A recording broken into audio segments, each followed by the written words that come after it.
उसमें बहुत कुछ सुधार आने का काम होगा।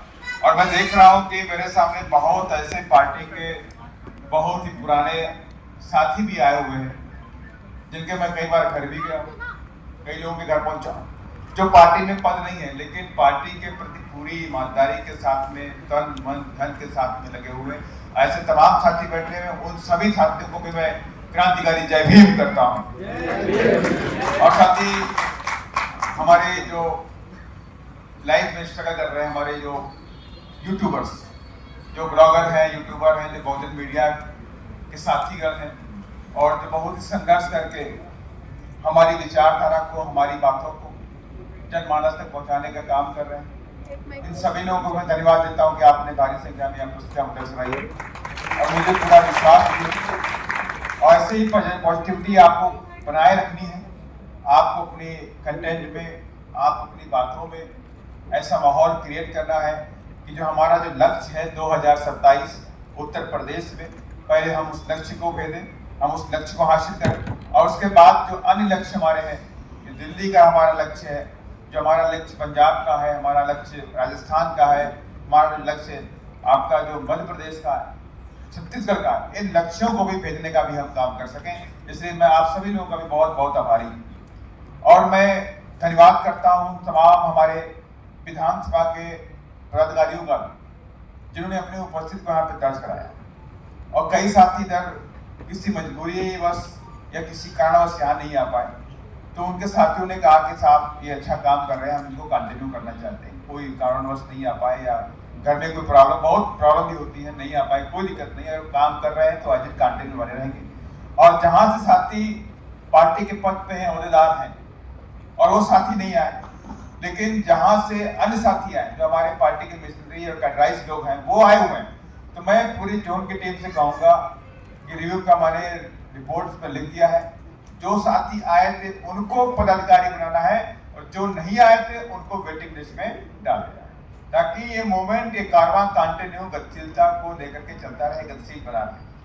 आज की डेट में आप सबको पता है कि बिना सामाजिक एकता के राजनीतिक एकता हम पा नहीं सकते और आज की डेट में हमें बहुत बड़े स्तर पे, वृहद स्तर पे, मास लेवल पे, ब्रॉड स्तर पे हमें अपने सामाजिक एकता के जो काम को जोड़ने का काम करते रहना है, निरंतर जारी रखते रहना है, ताकि जब तक समाज नहीं जोड़ सकते, जब तक हमारा फाउंडेशन मजबूत नहीं हो सकता, तब तक हम उसके ऊपर कोई भी रिनोवेशन का काम नहीं कर सकते, कोई नई बिल्डिंग नहीं खड़ी कर सकते। सामाजिक एकता के बिना राजनीतिक एकता संभव नहीं है और बिना राजनीतिक एकता के, बिना राजनीतिक पावर के आप इस देश में कुछ नहीं कर सकते। जिस तरह से सिचुएशन है आपने देखा हुआ है कि 2014 से लेकर के 2026 तक, मेरे पास एक आंकड़ा है 2019 से लेकर 2026 में इस देश के अंदर 93,000 स्कूल बंद कर दिए। एक बहुत बड़ा आंकड़ा है, 93,000 स्कूल बंद कर दिए गए और उसके अंदर 65 लाख बच्चे जो पढ़ रहे थे वो आज आउट ऑफ स्कूल। ये देश का दुर्भाग्य है। 65 लाख हमारे जो बच्चे हैं, गरीबों के बच्चे, वो शिक्षा से महरूम होने जा रहे हैं। आपको याद होगा कि हम सबके जो महापुरुष हैं जिन्होंने शिक्षा की ज्योति जलाई इस देश के अंदर, खास तौर से बहुजन समाज के लोगों में और स्त्रियों के अंदर, उन्होंने कहा भी था शिक्षा बिना मति गई, मति बिना गति गई, गति बिना वित्त गया, वित्त बिना शूद्र निराश और हताश। और आज वही कार्य बड़े ही चालाकी तरीके से, बड़े ही गोपनीय तरीके से किया जा रहा है कि जो इस देश के अंदर जो वंचित समाज है, जो पिछड़ा समाज है, जो गरीब समाज है, जो दलित समाज है, जो कमेरा वर्ग है, जो किसानी करता है, तो वो रोटी का जुगाड़ बड़ी मुश्किल से कर पाता है, तो वो उनके जो आने वाली जनरेशन है वो देश में शिक्षित ना बन पाए। बाबा साहब के अथक प्रयासों से हम सब लोग इस देश के अंदर शिक्षा में आगे बढ़े और जो शिक्षा मिली तो नौकरियां भी मिली। बाबा साहब का प्रयास था कि 1943 में हमें रिजर्वेशन मिला, जब रिजर्वेशन मिला तभी जाके हमको नौकरियां मिलना शुरू हुई। तो आज शिक्षा और नौकरियों के दम पर से बहुजन समाज अपने पैरों पे खड़ा हुआ और इस देश के अंदर मान सम्मान के साथ में जीवन यापन करने लगा। लेकिन ये बात कहीं ना कहीं से वो लोग जो ये नहीं चाहते थे कि इस व्यवस्था के अंदर परिवर्तन होना चाहिए, वो नहीं चाह रहे थे कि आप आगे बढ़ने चाहिए, वो नहीं चाह रहे थे कि आप कुर्सी पे बैठ के अधिकारी बन के हुक्मरान बन जाएं, वो उनको गंवारा नहीं था। तो इन लोगों ने बड़ी चालाकी से आपको कमजोर करने के रास्ते निकाले। आखिर कौन सा ऐसा रास्ता है कि जिससे जो चढ़ता हुआ बढ़ता हुआ ये नीले झंडे वाले जय भीम बोलने वाले लोग जो इस देश के अंदर बड़ी गतिशीलता के साथ में आगे बढ़ रहे हैं, इनको रोकने का प्रयोजन क्या है? इनको रोकने का हमारे पास तरीका क्या है? उन्होंने वो तरीका भी देख लिया, सीधा हम पर हमला किया संविधान को लेकर के। उन्होंने संविधान को बदल नहीं सकते ऐसे। अगर डायरेक्टली हम संविधान पे बदलेंगे तो दलित समाज के साथ में ओबीसी के लोग और आदिवासी समाज के लोग जुड़ जाएंगे। आपको याद होना चाहिए जब 2018 में संविधान के अंदर इनका पहला प्रैक्टिकल था, जब संविधान के अंदर जो हमारा सुरक्षा कवच है SC/ST एक्ट, जो हमारी सुरक्षा कवच समाज के अंदर, गांव के अंदर, देहातों के अंदर, जहां हमारे गरीबों के साथ में, बच्चों के साथ में, बच्चों के साथ में इंटरसिटी होता है, तो उसको संवैधानिक कवच मिला हुआ कि संवैधानिक कवच के जरिए इनको ऊपर अत्याचार नहीं होगा। अगर अत्याचार होता है तो अत्याचारियों को कोई जगह नहीं है, उनको जेल भेजना पड़ेगा, उनको जेल में रहना पड़ेगा। उस सुरक्षा कवच पे इन्होंने डायरेक्टली नहीं, इनडायरेक्टली हमला किया। जब उनको लगा कि इसको पहला प्रयोग किया है, जो उस पर हमला हो गया, तो पूरे देश के अंदर हमारे नौजवानों ने, बहुजन समाज के लोगों ने, SC/ST, इवन ओबीसी के साथियों ने हमारा साथ दिया पूरे देश में। उन लोगों ने नीली क्रांति लेकर के आए और उस नीली क्रांति के सामने इस देश की सरकार को झुकना पड़ा और हमारे SC/ST एक्ट को फिर से बहाल करना पड़ा। ये ताकत किसकी थी? हमारे बहुजन समाज की। तो उन्हें लग गया कि डायरेक्टली तो हम इन पे हमला नहीं कर सकते, अगर डायरेक्टली करेंगे तो ये जमात बहुत बड़ी, और जमात जब बड़ी होती है तो सरकारें हिल जाती हैं, सरकारें डर जाती हैं। और आपने ताकत दिखा दी और उसमें हमारे तमाम नौजवान साथी मध्य प्रदेश से, राजस्थान से शहीद भी हुए, तो उन शहीदों को मैं क्रांतिकारी सैल्यूट करता हूँ। उन्होंने अपनी जान की परवाह किए बगैर हमारी संवैधानिक कवच की रक्षा की। और उसके बाद उनको मालूम हो गया कि हम सीधा संविधान पे हमला नहीं कर सकते, लेकिन रास्ते निकालने पड़ेंगे, क्योंकि उनको, हमें, आप और हम उनके लिए गवारा नहीं थे कि हम और आप आगे बढ़ रहे हैं। तो उन्होंने दूसरा रास्ता निकाला, क्योंकि उनको लगा कि शिक्षा के दम पे, शिक्षा के जरिए तो अधिकारी बन रहे हैं, यही हमारी ताकत है। जब यही हमारी ताकत, उसको डायरेक्टली नहीं हटा सकते, आज भी नहीं हटा सकते। आज भी वो 362 में आएंगे ना खरीद करके सांसद, तब भी डायरेक्टली हमारे संविधान पे वो हमला नहीं कर सकते। उन्हें पूरी तरह से मालूम है, क्योंकि बहुजन समाज के लोग अपनी जान तो दे सकते हैं लेकिन अपने संविधान पे खरोच नहीं आते। तो इससे डर नहीं है, लेकिन इसमें क्या करना है? इसमें करना क्या है? इसमें तरीके हैं। संविधान को छेड़छाड़ कैसे किया जाएगा, संविधान में लिखी बातों को कैसे धीरे धीरे एडिट किया जाएगा, कौन सी ऐसी चीजें हैं जिसमें हमें बेनिफिट मिलता है, उन चीजों को इसमें से निकाल दिया जाए। और उसके लिए उनको चाहिए बहुमत, 362 का बहुमत चाहिए।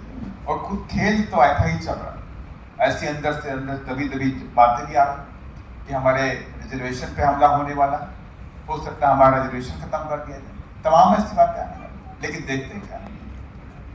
हो सकता है इसी बहाने कोई नई क्रांति लिखी जाए, हो सकता है कुछ भी होने वाला, लेकिन वेट एंड वॉच हम लोग कर रहे हैं।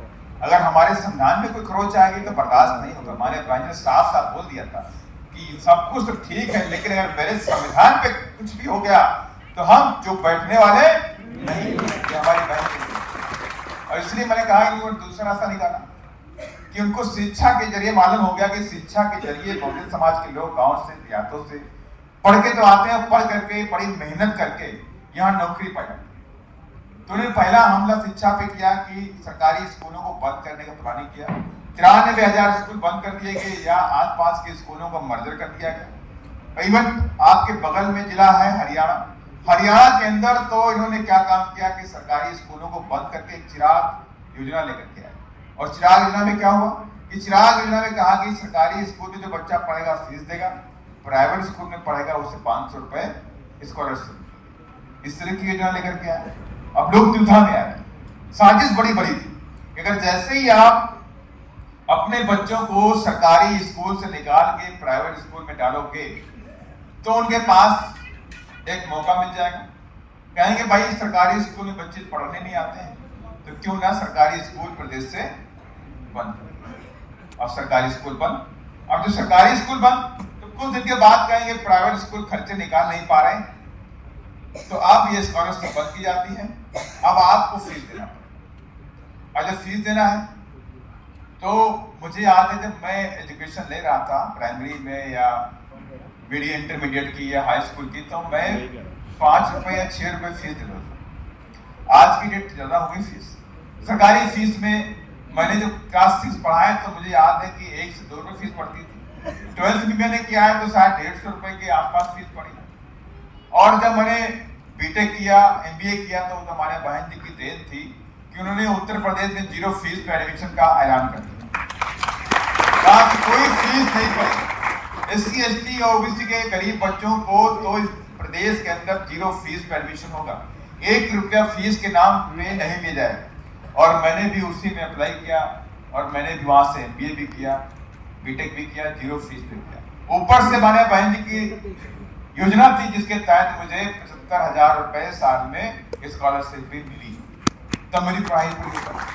लेकिन अब ये सिचुएशन है कि उत्तर प्रदेश में भारतीय जनता पार्टी ने 0 फीस पे एडमिशन पूरी तरह से बंद कर दिया। आपको ये ज्ञात होगा, बहुत सारे साथी बैठे, अब कोई 0 फीस पे एडमिशन नहीं होता और एडमिशन होगा नहीं तो हमारे गरीब बच्चे पढ़ नहीं सकते। तो पहला काम स्कूल बंद कर दिए गए, गरीबों की पढ़ाई को महंगी कर दिया गया, सरकारी स्कूलों को बंद कर दिया, आप प्राइवेट स्कूल में पढ़ा नहीं पाएंगे।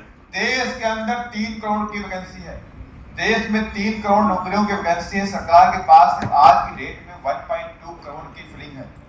1.2 करोड़ पोस्ट भरी गई है और 1.8 माने 1 करोड़ 80 लाख वैकेंसी आज भी इस देश, पूरे देश के अंदर खाली, जिसमें all India state employ federation का भी रिकॉर्ड है कि उनके हिसाब से स्टेटों के अंदर करीब करीब 30 लाख नौकरियां खाली पड़ी।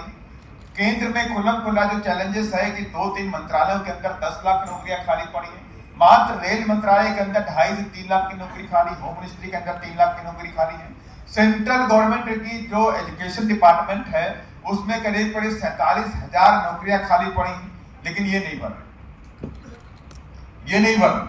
उन्हें मालूम अगर 1.8 करोड़ लोगों को हमने भर्ती कर दिया इस देश के अंदर तो 1.8 करोड़ के हिसाब से 15% या 20% के हिसाब से तो ये SC लोग नौकरी पा जाएंगे, ST पा जाएंगे और 27% के हिसाब से OBC के भी लोग नौकरी पा जाएंगे। तो माने कि मोर देन 50% के आसपास से बहुजन समाज की नौकरी पाएंगे। तो आपकी नौकरियों पे हमला हो गया। माने शिक्षा तो करके आप आएंगे लेकिन आपको नौकरी नहीं मिलने वाली। अब नौकरी नहीं मिल रही तो क्या होने वाला? आपका जो बच्चा पढ़ रहा था वो भी नहीं पढ़ पाएगा, क्योंकि आप क्या करते हैं, आप एक कॉन्ट्रैक्ट बेसिस पे नौकरी देते हैं जिसमें 18,000 रुपए, 20,000 रुपए, 25,000 रुपए, मैक्सिमम 25 से 30,000 रुपए, 25 से 30,000 रुपए नौकरी दे रहे हैं कॉन्ट्रैक्ट बेसिस पे। उसमें आपको भी नहीं मिल रही। आपको नौकरी मिल रही कहाँ? ट्रेन के अंदर अटेंडेंट की, टॉयलेट साफ करने की, एयरपोर्ट पे टॉयलेट साफ करने की, वहां पे नौकरी दी जा रही, चौकीदारी की नौकरी मिल जा रही, लिफ्ट मैन की नौकरी मिल रही, यहाँ पे नौकरी आपको मिलेगी। लेकिन आप सोचिए कि कुर्सी बैठने की नौकरी मिलेगी, वो नहीं मिल रहा, वो नहीं मिल सकती है। आपके पास कोई अप्रोच नहीं है, आपके पास उनकी पार्टी का कोई भी आदमी आपका कोई करने वाला नहीं है कि आपको सिफारिश करते हैं, वो आपकी नौकरी नहीं मिलने वाली। अब आप सपोज करो 18,000 में आप नौकरी कर रहे हैं, 18,000 पाने वाला व्यक्ति दिल्ली के अंदर या गुड़गांव के अंदर या नोएडा के अंदर या मेरठ के अंदर, आप बताइए क्या वो अपने बच्चों को पढ़ा सकता है, क्या अपना जीवन यापन कर सकता है? 1% भी नहीं कर सकता। 5 से 7,000 रुपए, 10,000 रुपए किराया देगा तो 8,000 में पढ़ाएगा कैसे? बड़ी चालाकी से बहुजन समाज के लोग, जो बच्ची जनरेशन, नई जनरेशन थी, वो आज 65 लाख बच्चे ऐसे नहीं हो, 65 लाख बच्चे इस देश में आज इस आउट ऑफ स्कूल में पढ़ाई नहीं कर पा रहे। हम लोग दिल्ली गए थे जब एक वाल्मीकि समाज के बच्चे को पीट पीट के मार दिया गया था। कहाँ गए थे? पूर्वी दिल्ली गए थे, शाहजरा में गए थे, कई साथी मेरे गए थे। तो हाँ, तो मैंने उनके उसके वो 3-4 बच्चे देखे, 3-4 बच्चे। तो मैंने उनसे पूछा है, बच्चे बड़े बड़े हैं, करीब मेरे से 10-8-15 साल का था और एक बेटी उनकी बड़ी थी, 15 साल की थी। तो मैंने कहा बच्चा आप पढ़ते होते हो? कैसे पढ़ते नहीं, कोई पढ़ाई किया नहीं।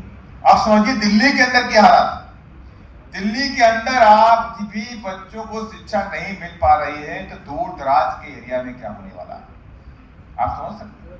ये दिल्ली कैपिटल है, यहाँ गरीबों को शिक्षा नहीं मिल पा रही, दूर दराज में बैठा व्यक्ति कैसे शिक्षा पाएगा? यहाँ पे मैं दावे के साथ में कहता हूँ जितने भी लोग बैठे हैं, मेरी समझ से 1,000 लोग बैठे होंगे, 800 कुर्सियां हैं और 800 लोग बैठे मान लेता हूँ, इधर बैठे 800 साढ़े 800 मान लेता हूँ, बाकी भी लोग, अच्छा 900 लोग मान लेता हूँ। इस 900 लोगों में क्या आज की डेट में पिछले 10 साल में या 5 साल में लीजिए, पिछले 5 साल में किससे किससे घर में सरकारी नौकरी आई है, हाथ में पिछले 5 साल सरकारी नौकरी में बात कर रहा हूं। पिछले 5 साल 900 में एक सरकारी नौकरी आई आपके में, एक और 2 3 4 5 6 7 8 9 10 11 लोग आप समझ लीजिए। 900 लोगों के यहाँ पे बैठे हुए हैं, करीब करीब 900 परिवार बैठे हुए हैं और 900 परिवारों में उनके परिवार में सिर्फ मात्र 11 नौकरी है,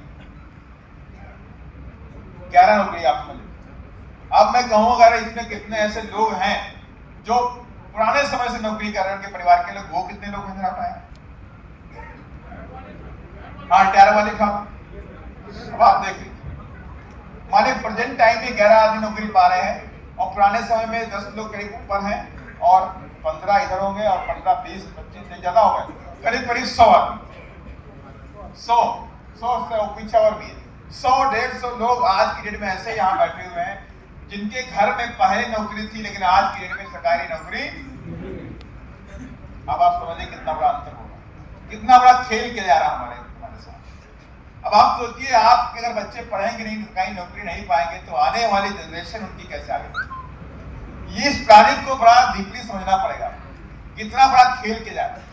और हमारे वोटों को हम इतना, अब आप समझ लीजिए कि हम अपने वोट को लेके संजीदा नहीं, अपनी राजनीतिक ताकत को लेकर संजीदा बिल्कुल नहीं। हम अगर चाहते सत्ता हमें चाहिए तो हमें सत्ता मिलती है। कोई भी लक्ष्य आपके साहस से बढ़ करके नहीं होता, इस बात को मानते ही नहीं मानते। कोई भी लक्ष्य आपके साहस से बढ़ करके नहीं होता। अगर लक्ष्य की प्राप्ति नहीं हुई तो माने कि आपका प्रयास लक्ष्य के लायक नहीं था, लक्ष्य को भेजने लायक नहीं था।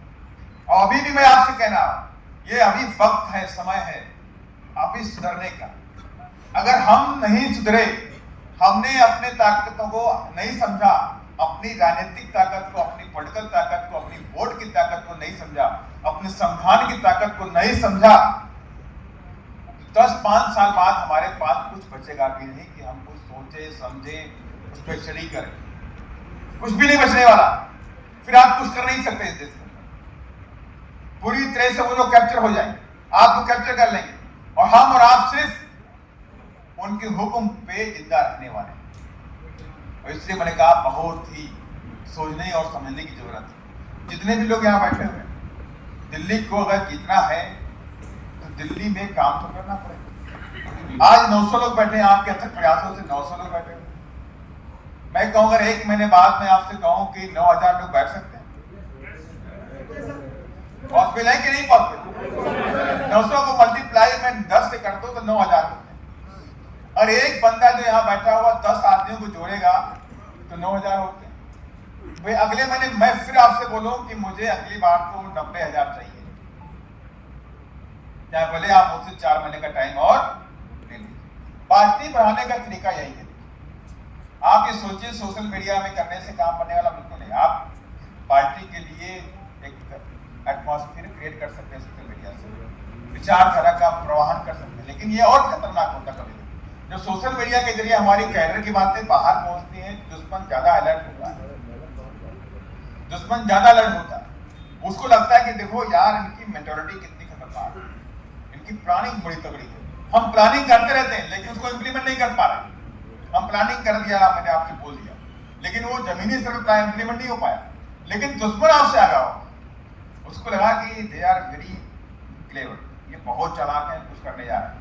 फिर वो अपने हिसाब से प्लानिंग कर लेता है और हम वहीं के वहीं बैठे हुए। हम बहुत मुश्किल से 900 आदमी इकट्ठा कर पाते हैं। हम बहुत मुश्किल से दौड़ तक लगाएंगे 10,000 इकट्ठा करेंगे। जब तक ये मास नहीं बनेगा, जब तक ये 1 लाख नहीं पहुंचेगा, 50,000 नहीं पहुंचेगा, तब तक दिल्ली की सत्ता हमारे हाथ में नहीं है। इतने काम से भी नहीं बनने वाला। अभी तो ये विधानसभा कमेटी का आपका हुआ है, अभी सेक्टर कमेटी का कमेटी बाकी, बूथ कमेटी का काम बाकी।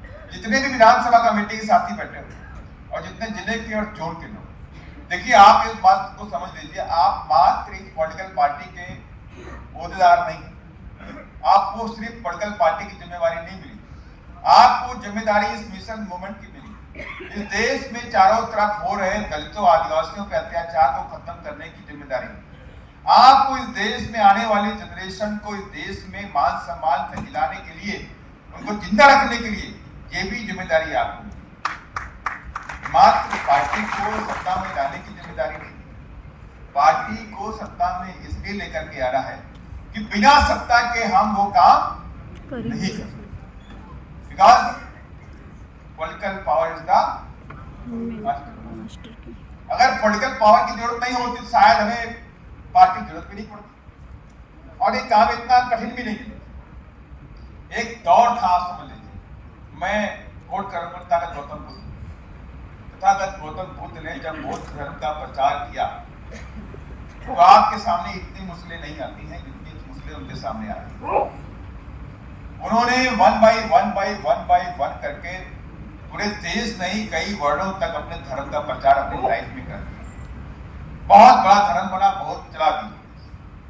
आज भी हम लोग उनके अनुयायी, हमको उनसे सीखना चाहिए। माउथ टू माउथ और माइंड से, अपनी विचारधारा से कैसे किसी को उसे कन्विंस करना है, ये बहुत बड़ी प्रक्रिया थी। कि उस टाइम सोशल मीडिया भी नहीं था, गाड़ियां भी नहीं थी, घोड़े भी नहीं थे कि आप घोड़े में बैठ के दौड़ रहे हो, हवाई जहाज में दौड़ रहे हो, ट्रेन में जाके दौड़ रहे हो, कुछ भी नहीं था।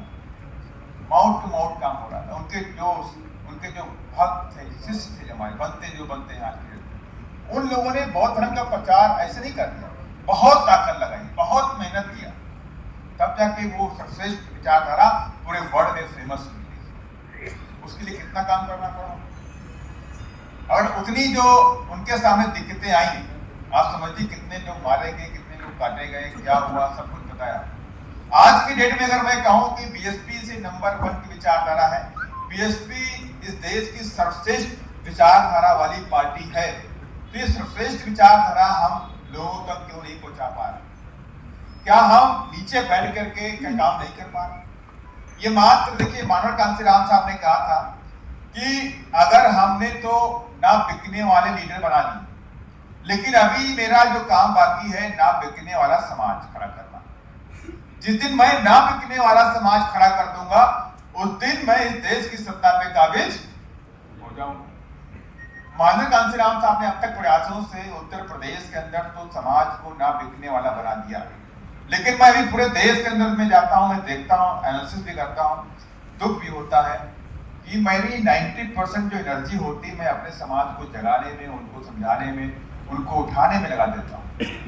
जब 90% एनर्जी मैं अपने में ही लगा देता हूँ तो मैं दूसरे समाज को कैसे जोड़ पाऊँ? अगर ये मेरा जो समाज है, सोता हुआ समाज जग जाए और ये इनका जो IQ लेवल है, इनकी जो विचार माइंड सेट है, बीजेपी और कांग्रेस की टक्कर दे दे कि कुछ भी हो जाए, अपनी पार्टी को हम नहीं छोड़ेंगे। मेरी पार्टी बीएसपी है और मरते दम तक, आखिरी सांस तक अपना वोट बीएसपी को देंगे, और हर स्तर पर हम इसको आगे बढ़ाएंगे, चाहे मेरा तन लगे, चाहे मेरा मन लगे, और चाहे मेरा जेब से पैसा लगे। और हर स्तर से पार्टी को सींचेंगे तो पार्टी को, नहीं सींचेंगे तो पार्टी नहीं। उधर बीजेपी के लोग बहुत चालाक होते हैं। बीजेपी के लोगों को आप कन्विंस करिए, डेली आप उनके पास जाइए, लेकिन आपको वोट नहीं करेंगे, नहीं करेंगे आपको। आप उनसे 2000 मांग लो, 10,000 रुपए उधार मांग लो, दे देंगे, लेकिन आप उनसे वोट कर दो। जब आपके अंदर ऐसी ताकत बन जाए जिस दिन कि भाई कुछ भी हो जाए, ना आम आदमी पार्टी, ना कांग्रेस, ना बीजेपी, इस बार मेरा वोट, मेरे समाज का वोट पूरी ताकत के साथ में तो बहन जी के साथ खड़ा है, हाथी के साथ खड़ा, कहीं जाने वाला नहीं। और वो ताकत आ जाए, समझ जाना कि आप बहुत बड़ी जंग जीतने जा रहे। हो सकता है कि देखिए, मैं फिक्र हूं, हो सकता है कि मैं अपने समाज को जोड़ के ताकतवर बना पाऊं, सत्ता में ना आ पाऊं, लेकिन सेंटर में पावर बैलेंस तो बन जाएंगे, बन जाएंगे, नहीं बन जाएंगे? अगर सेंटर में पावर ऑफ बैलेंस भी बन गए तो हम अपने शर्तों पे उन सरकारों को चलाने का काम करेंगे, अपने शर्तों पे चलाने का, और यही हमारी ताकत। इसलिए अभी तमाम जो काम बाकी है, कि जो हमारी जो टीम है, जो कोर कमेटी टीम बैठी हुई है, अब इनको जो दूसरा काम करना है, जो मेरे सामने जितने भी लोग बैठे हैं, मैं यकीन के साथ में कह सकता हूँ कि हमारे ना बिकने वाले लीडर बीएसपी के बैठे हुए हैं, जो अपनी जेब से पैसा लगाते हैं, जो अपने पैसे से इधर मीटिंग में आते हैं, अपने पैसे से ये सारा अरेंजमेंट भी करते हैं, अपने हर चीज अपने पास से करते हैं। तो ये मेरे ना बिकने वाले लोग बैठे हुए हैं, और ना बिकने वाले लोग जब ना बिकने वाला समाज को जोड़ने का काम करेंगे, अब आपकी जिम्मेवारी है कि आप समाज के अंदर जाइए और उस समाज को भी ना बिकने वाला व्यक्ति बना दीजिए कि हम अपने वोटों का सौदा नहीं करेंगे, अपने वोटों को इतना कमजोर नहीं समझेंगे। कोई मांगे दे दिया उसको, मात्र थोड़े लालच में कि 300 यूनिट हमें फ्री मिल रही है, गैस फ्री मिल रही है, बस में हवाई जर्नी फ्री मिल रही है, मात्र इन बातों को लेकर के हम अपने वोट किसी और पार्टी को ट्रांसफर नहीं करेंगे। अगर ये सोच हमने निश्चित कर लिया, और सच्चाई भी देखिए कि बीएसपी की लड़ाई रोड, नाली, खंजा, रोटी, कपड़ा की नहीं है। बीएसपी की लड़ाई जो है मान सम्मान और दिल्ली के खजाने की। और जिस दिन हमारे पास ताकत आएगी, उस दिन हम उस खजाने से जितनी भी जरूरत होगी मेरे समाज को, उतना निकाल के अपने समाज को देने का काम करेंगे। वो ताकत है, और ये तो एक्सपीरियंस हो चुका, ये आपसे कुछ छिपा भी नहीं है, आपने देखा भी है। जब आदरणीय बहन जी उत्तर प्रदेश में 4 बार मुख्यमंत्री बनी, तो उत्तर प्रदेश में कोई पैसे कमी नहीं। हमारे बहुजन समाज के जो गरीब लोग थे, उनके चेहरे पे खुशी के आंसू थे। माने वो जो सरकार बन रही थी, माने बहन जी शपथ दे रही थी, तो रिक्शा वाला भी रो रहा था और उसकी आंखों में खुशी के आंसू। आज बहन जी गरीबों की लीडर, गरीबों की मसीहा, आज मुख्यमंत्री बन रही है। अब हमारी किसी का औकात नहीं कि हम पर कोई अत्याचार करे। उसकी सोच, उसकी आंखों से आंसू निकल, उससे भी लग रहा था कि मेरा बेटा भी पढ़ सकता है।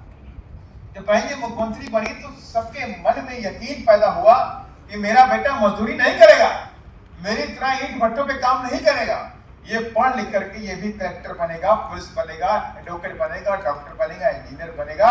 वो सपना उस गरीब के माँ ने भी देख लिया, और मानिया बहन जी ने उस गरीब के सपने को भी यकीन में बदलने का काम 4 बार की सरकार ने किया। 4 बार की सरकार शिक्षा फ्री कर दी। शिक्षा फ्री, हमारी बहन मुख्यमंत्री है, आपको टेंशन नहीं लेनी, आप तो पढ़ाई करो, पैसा मैं जमा करूं। यहां तक तुम विदेश भी जाओगे तो विदेश की पैसा भी मैं जमा करूंगी, आप तो पढ़ाई करो। कहां अगर आपके घर में बेटी पैदा होती है तो आप परेशान नहीं होना, उसकी पढ़ाई की, उसकी लिखाई की, उसकी शादी की जिम्मेवारी मेरी है। हमारी बहन मुख्यमंत्री, माता सावित्री बाई फुले शिक्षा अमृत योजना, उसके तहत 12,000 नहीं 25,000 रुपया बच्चों को मिला, एक साइकिल दी गई। बच्ची जब पैदा हुई, महामाया सेवा योजना के तहत जब बच्ची पैदा हुई तो उसका बहन जी ने जितनी बच्ची पैदा हो रही थी सबका एफडी करा दिया, और कहा जब बच्ची बड़ी होगी, 18 साल की होगी, तो उसे 2 से 2.5 लाख रुपए शादी के लिए मिल जाए। शादी के लिए अनुदान मिल रहा था। गरीब के घर में बेटी की शादी हो रही थी तो उस वक्त 50,000 से लेकर 1.5 लाख रुपए तक शादी का अनुदान मिलता था, कोई रिजेक्ट नहीं होता था। बहन जी का निर्देश था समाज कल्याण विभाग के अंदर, अगर किसी गरीब की बेटी की शादी है तो 1 महीने के अंदर उसे पैसा मिलना चाहिए, और शादी से पहले मिलना चाहिए, शादी के बाद भी नहीं मिलना चाहिए, ताकि वो कर्जा न ले, लोन न ले, ब्याज में पैसे न ले। सरकारी ठेकों में रिजर्वेशन दे दिया। जो हमारे नौजवान साथी पढ़े लिखे हैं लेकिन नौकरी नहीं पाए हैं, व्यापार करना चाहते हैं, बिजनेस करना चाहते हैं, कि सरकारी ठेकों में रिजर्वेशन दे रहे हैं। रिजर्वेशन मिल गया, तमाम ठेकेदार पैदा हो गए, कॉन्ट्रैक्टर बने, बिजनेसमैन बने। ये देन आपकी बहन जी की, और देन संविधान की थी, देन हमारे वोट की थी, देन हमारी सामाजिक एकता। और फिर से मैं कह रहा हूं, ये सामाजिक एकता अगर आपने बना लिया और ना बिकने वाला समाज बना लिया, उत्तर प्रदेश में समाज बिका नहीं लेकिन बहुत लालचा है। उधर भी जाना चाह रहे थे कि भाई ये ले लो, वो ले लो, ये खाओ, वो पियो, ये करो, पैसा लो, ये 500 लो, ये साड़ी ले लो, ये पाए ले लो।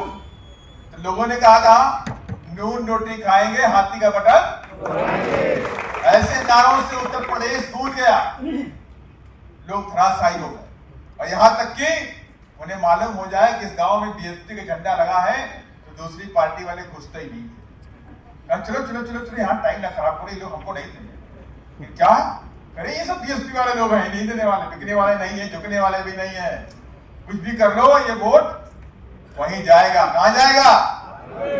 आवाज नहीं आई, कहां जाएगा? आप देखिए लीडर है बीएसपी आते हैं, ये जो मंच है परमानेंट नहीं होता, ये मंच परमानेंट नहीं होता। इस मंच पे मेरा कार्यकर्ता कोने बैठा होगा वो वर्कर है, सच्चा ईमानदार है, डिवोटेड है, कमिटेड है, डिसिप्लिन है और उसने अपने काम में जज्बा दिखाया है। तो हो सकता वो बंदा भी आज यहाँ पर बैठ जाए और परसों आकर के आपसे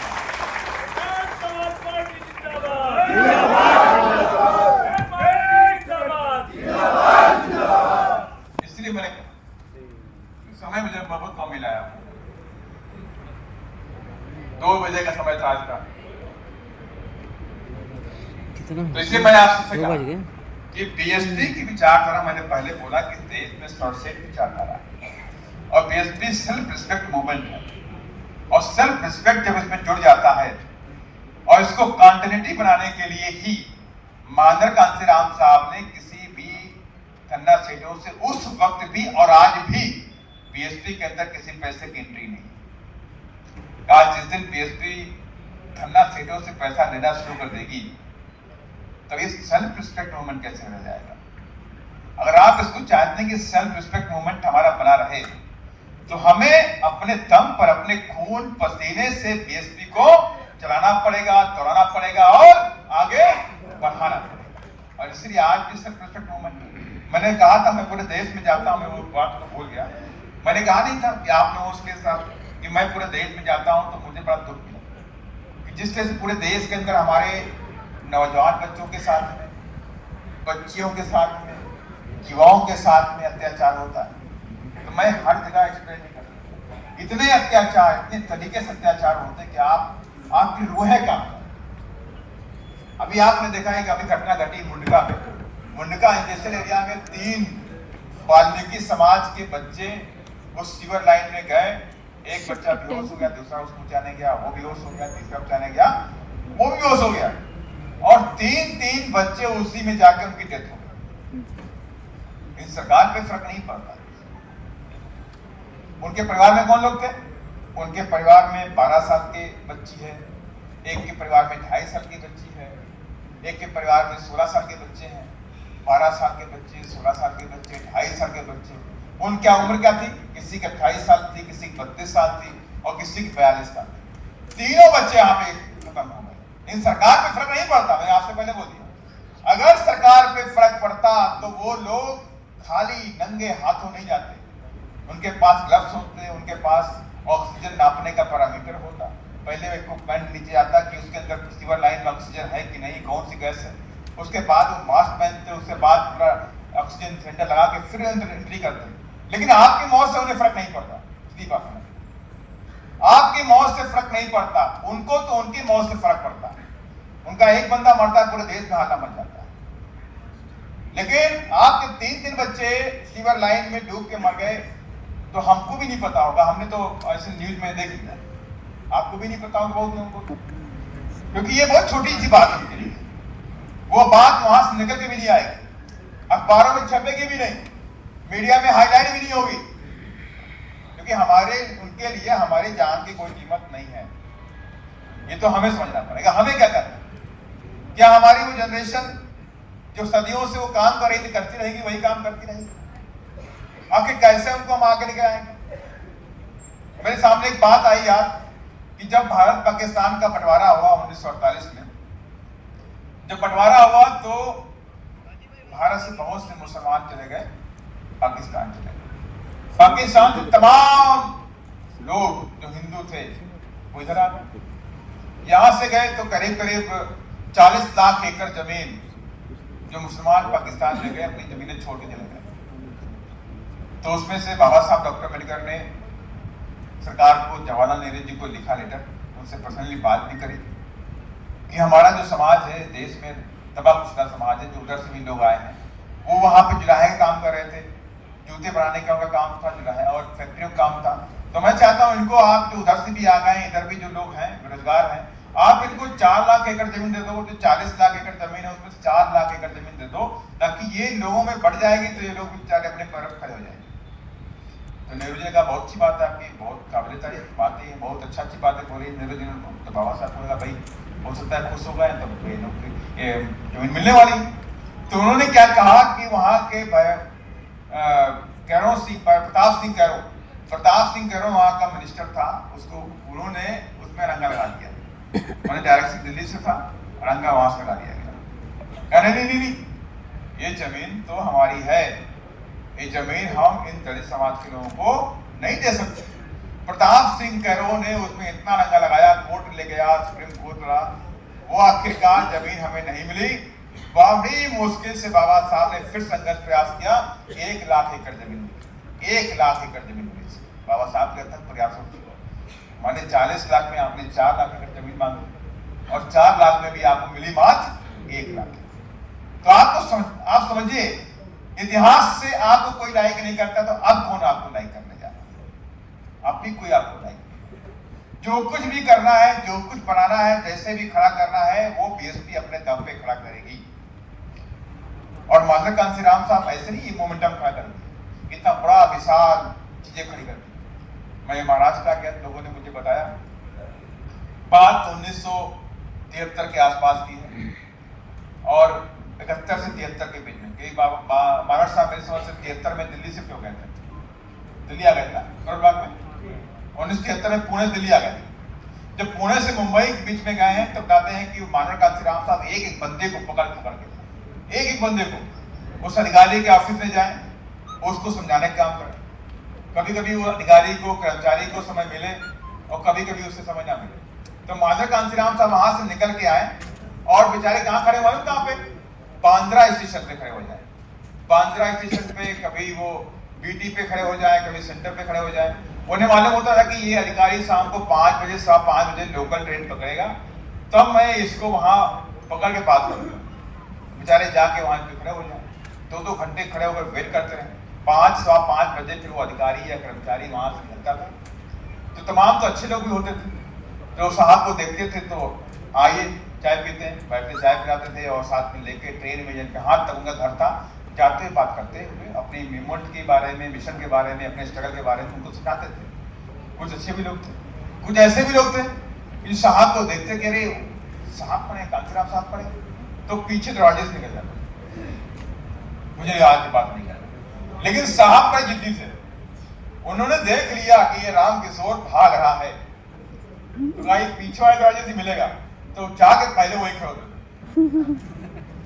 अरे भागता रहा है, मेरी बात सुन जा पहले आप। मैंने 3 घंटे खराब किए तेरे लिए, तो ऐसे मूवमेंट खराब किया। उनके पास स्कूटर था, तो स्कूटर जब पुणे में लेके मूवमेंट कर रहे थे तो लोग कहते पंचर हो रहा था, ये पंचर हो गया। तो साहब परेशान, क्या ये बार पंचर भी हो रहा है और पेट्रोल के पैसे भी नहीं मेरे पास, तो गाड़ी इसको बेचो। साहब ने अपना स्कूटर बेच दिया, कहा देता हूं 2 पहिए वाली, अपने पैरों से चलने वाली साइकिल। कहा इसमें टेंशन नहीं रहेगी, अब इसमें पेट्रोल नहीं पड़ेगा, अभी साइकिल से मैं दौड़ सकता हूँ। तो आप सोचिए, उस स्कूटर को बेच करके साइकिल लिया और साइकिल लेकर के पूरे मोमेंटम को खड़ा किया। जब 1971 में जब दिल्ली के हॉल में, वहां पे जो स्टेशन के पास हॉल था, वहां पे मीटिंग की गई, तो उन्होंने प्लान यही किया था कि हम ब्रॉड स्तर पे हम बास्केट खड़ा करना चाहते हैं। तो उसके लिए उन्होंने योजना बनाई कि हमें इतने सालों के अंदर, 4 से 5 सालों के अंदर हमें 2 लाख एम्प्लॉइज को जोड़ना है।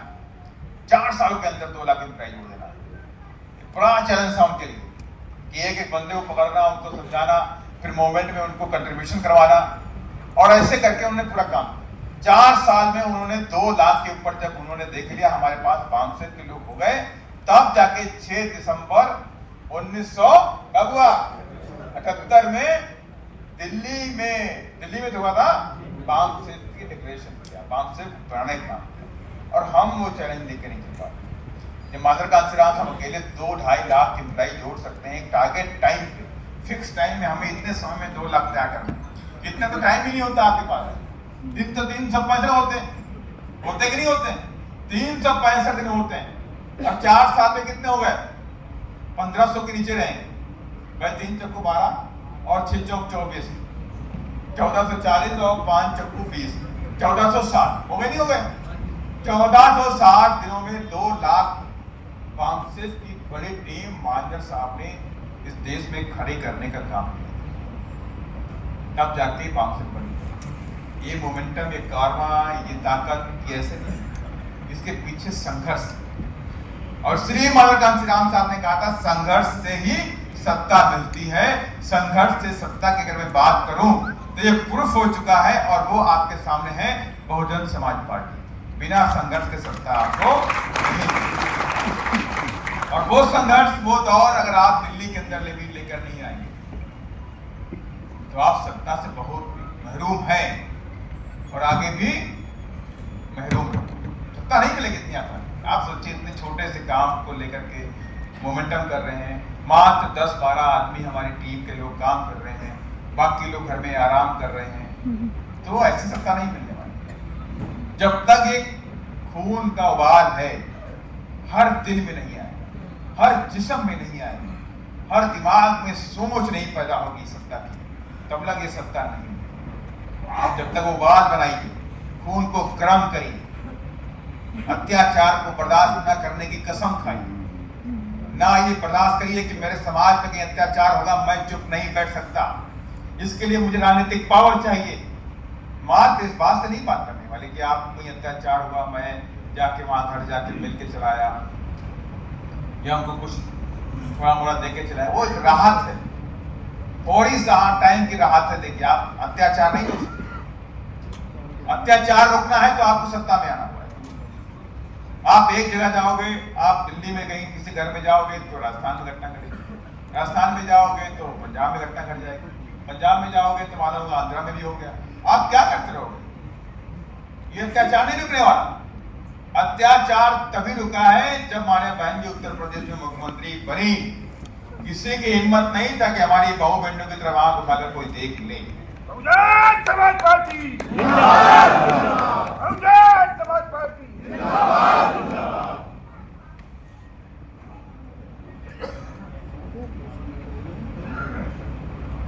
इसलिए मैंने कहा सत्ता चाहिए। सत्ता के रास्ते कौन से?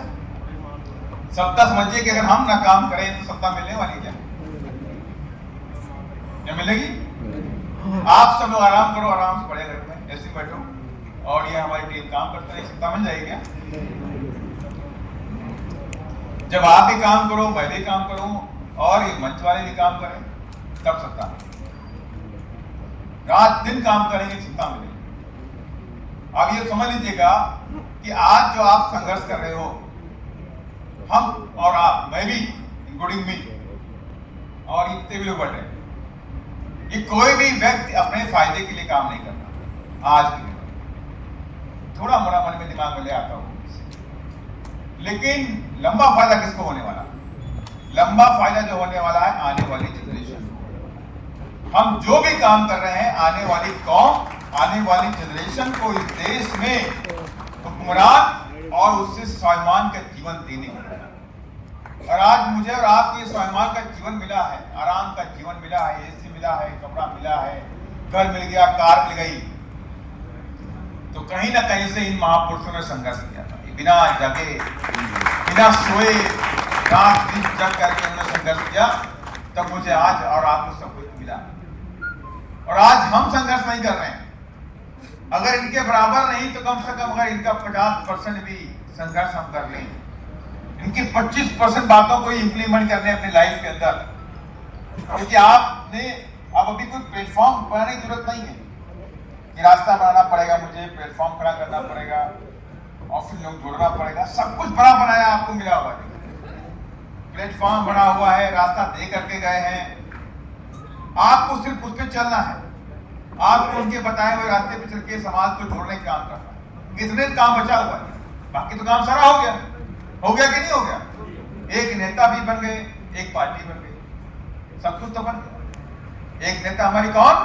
बहन तुम्हारी, पार्टी हमारी कौन?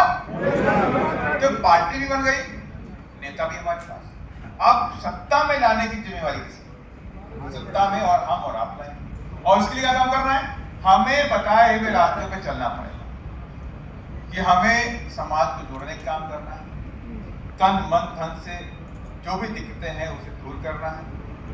सिर्फ यही काम नहीं करेंगे, मेरी भी जिम्मेदारी बनती कि मैं अपना बूथ, अपना वार्ड, अपना पिंड, अपना गांव मजबूत करूं, लोगों को जोड़ने का काम करूं, उनको बुलाने का काम करूं, उनको समझाने का काम करूं।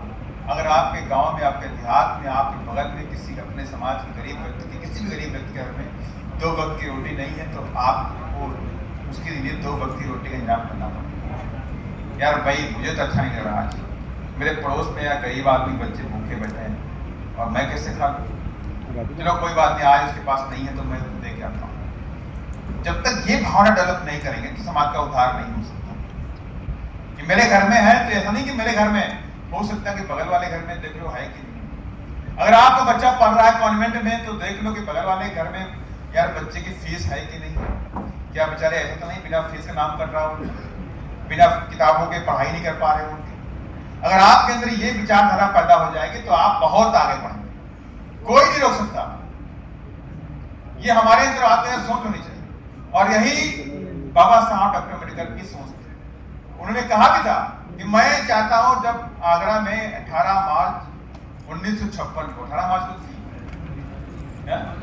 18 मार्च 1956 के आगरा के स्पीच में रोते हुए नहीं कहा था कि मैं सोच रहा था कि मेरे समाज के पढ़े लिखे हुए जो लोग हैं, ये लोग जिस समाज से निकल आए, जिस गांव से निकल आए, उसकी तरफ देखेंगे और उनके लिए भी कोई ना कोई काम करेंगे ताकि वो लोग भी निकल के बाहर आ जाएं और बराबरी का जीवन जी सकें। ये क्या हो रहा है भाई? टाइम रोक लो 5 मिनट और 10 मिनट, बस 10 मिनट में खत्म कर, टाइम नहीं छोड़। पार्टी आ गई है, बस खत्म, टाइम छोड़ दे।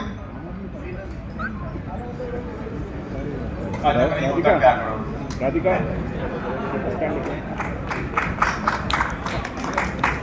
लेकिन देखिए बहुत सारी बातें करें, बहुत सारी बातें मैं करना चाह रहा, लेकिन आज नहीं हो पाई। लेकिन मैं अगली बार चाहूंगा कि जब भी आप इस तरह के आयोजन करिए, कम से कम सुबह से शाम तक करिए भाई।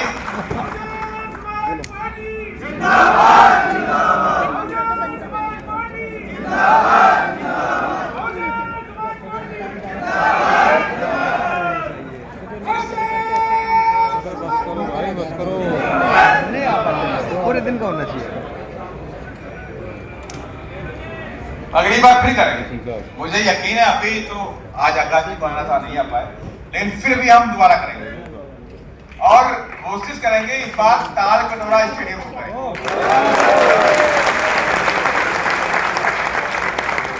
कर देंगे आप लोग? कब्जा है? आज तो हम 900 लोग अकेले आ गए हो, अगली बार पूरा परिवार आना चाहिए। बच्चे तो आज भी तैयार थे जी आने के लिए, और खास तौर से मेरी बादशाह की टीम, भाई इतना शून्य मत बैठो आप। आज भी बच्चे तैयार थे आने के लिए। थोड़ा सा जेबें गीली करो और अपने लोग कह देता हूँ भाई, और किससे कहेंगे? और बैठी 5 साल में मैं नहीं खत्म कर रहा हूँ। मैं इतना चाहता हूं कि जो मेरे बामसे के साथी हैं, ये लोग भी संडे कहीं ना कहीं कैडर कैंप लगाना शुरू कर दें। एवरी संडे कहीं ना कहीं वार्ड में जाकर के, कहीं पे अपने रविदास मंदिर में, चाहे बौद्ध मंदिर में, चाहे कम्युनिटी हॉल के अंदर या किसी के अंदर, घर के अंदर, वो 10-20 लोगों को ट्रेन करने का काम करेंगे हर संडे, एवरी संडे।